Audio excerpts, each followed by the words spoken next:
Hi, this is Farhad Wadia from FunAsia, and I'm here with Mr. Elad, who is the CEO of RobotLab Group. And we had this fantastic RobotLab conference today, and it was really interesting. We heard from the government perspective and the public perspective, and then we heard from the private perspective. We had researchers from some of the leading institutes here in Dallas. So my question to you, Elad, is how far do you think we are from sentient AI? Ooh, that's a great question. I think we're very far, like a good decade plus, if not more than that. The reason is that the context is still missing from AI systems. ChatGPT and all of this can definitely basically play back at us all the information that we fed into them, but they don't understand anything. I don't know if you played with ChatGPT. I have, and I don't know. So they say sentience is the empirical intelligence to feel, touch. Yes. And So- that worries me, because the minute AI becomes sentient, it'll decide that humans are the biggest polluters, the biggest abusers of this planet, and they'll say, okay, let's get rid of these suckers. Maybe. I mean, What about that? yeah, maybe. I mean, the thing is this. Again, we're missing right now the context. I mean, it's very hard to understand context without understanding the human experience. For example, if I tell you I took a hammer and I threw it on the window and it broke, what broke? You know exactly what broke, right? Because the window broke, not the hammer, right? But we need all this, human experience to be fed into machines before machines can actually understand that. So that's the first level. The second level is being aware of what's going on and make up your own decision, right? I mean, you approached me, I approach you, right? We're talking to each other. So this kind of things is far, far away. At the end of the day, the way that we look at that is that humans will be there, and as Nick said earlier, we managed to survive many different things, and I'm pretty sure we'll survive the machine uprise. I mean, if you watch the Matrix and all of that, right? I mean, it's the same thing. We will survive that. So I have another question. This is for robot. I asked you about AI. Now let me ask you about robotics. So, already we've seen ChatGPT has caused a lot of job losses in, the creative sector. So I can tell you the Hollywood writers are on strike because they are being replaced by ChatGPT. What do you think will be the socio-economic impact of your robots? So at a level of a server, at a level of a shop assistant, because to me this is a great technology. Personally, I'm all for technology. I love technology, and the ease, because to me that's progress.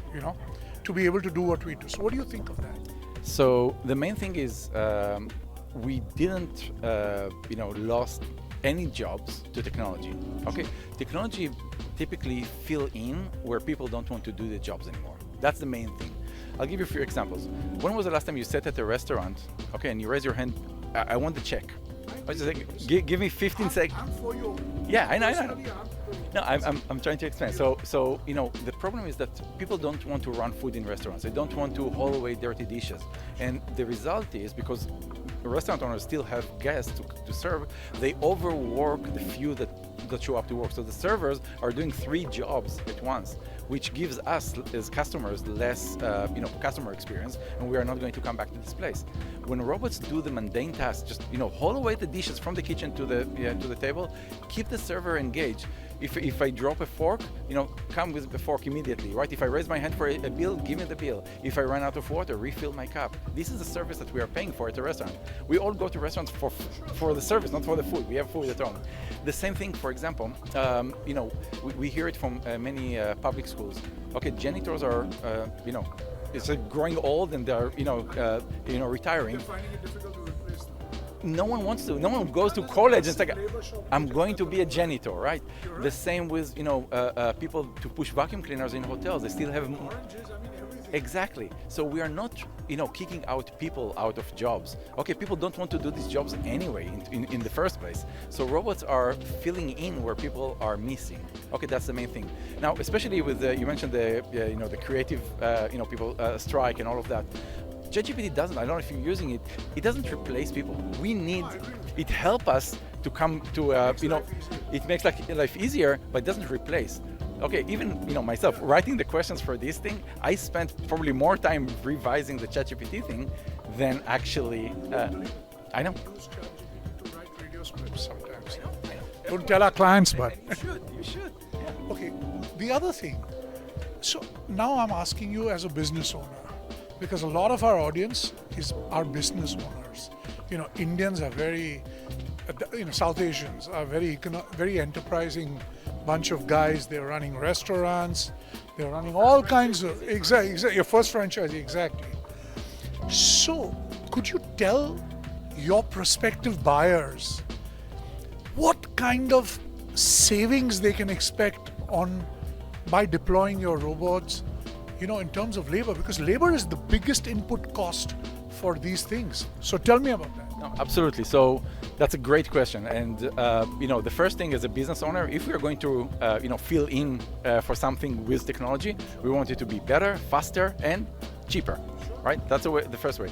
So the cheapest delivery robot, as an example, that can haul away, dirty dishes or bring food, from the kitchen to the table, starts from around $350 to $400 per month. Okay, this is $12 per day. Okay, it's a no-brainer. It's a no. That's right. And this robot will show up every day, will not complain, won't have an attitude, won't ask for tips. Actually, we see in restaurants that deploy the robots, we see tips going up because the servers are with the guests. They are serving them, they are attending them, so they get more of that. And in many restaurants, they divide the bucket of tips across all of them. So now we have one less person to divide the tips by. So everyone is happy. So how many restaurants are you already in? We have thousands of restaurants, hotels, assisted living facilities. We deployed over 10,000 commercial robots. I'm not talking about the Roombas or this kind of thing. I'm talking about commercial cleaning. Yeah. So over 10,000 of them we deployed in so many different scenarios. So in your product line, do you also have? So one part of your product line is the service industry, the restaurants. I'm guessing the other part would be the cleaning industry. Janitorial services. What about the medical industry? Are you doing robots for that too? No, we are not into the medical market yet. Right now we have three categories of robots. The delivery robots, so every business that needs to move something in their facility, food, boxes, mail. We automated one of the largest mail rooms in the country. We have the second category as cleaning robots, mainly cleaning public spaces.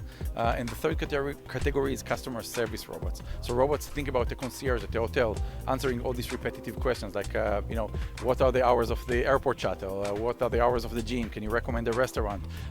When was the last time you went into a Home Depot? You try to find an associate. Just tell me where is this thing that I need. I don't want to walk 40 minutes to try to find it. So think about a wayfinding robot that can take you to the aisle, take you to the shelf. So we have customer service robots, cleaning and delivery. We don't have medical ones. Yeah. That's great. So I think the future is going to be really bright with your technology, and I'm personally I'm 500% bullish on it. I mean, you got my vote. Last question. Do you have any plans for an R2D2 clone? We actually have an R2D2 toy robot here, so we can play with that. But no, not as a sentient, R2D2.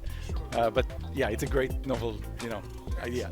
Thank you, Elad. Thank you very much, and FunAsia listeners. He's the man who's going to change the businesses in Dallas.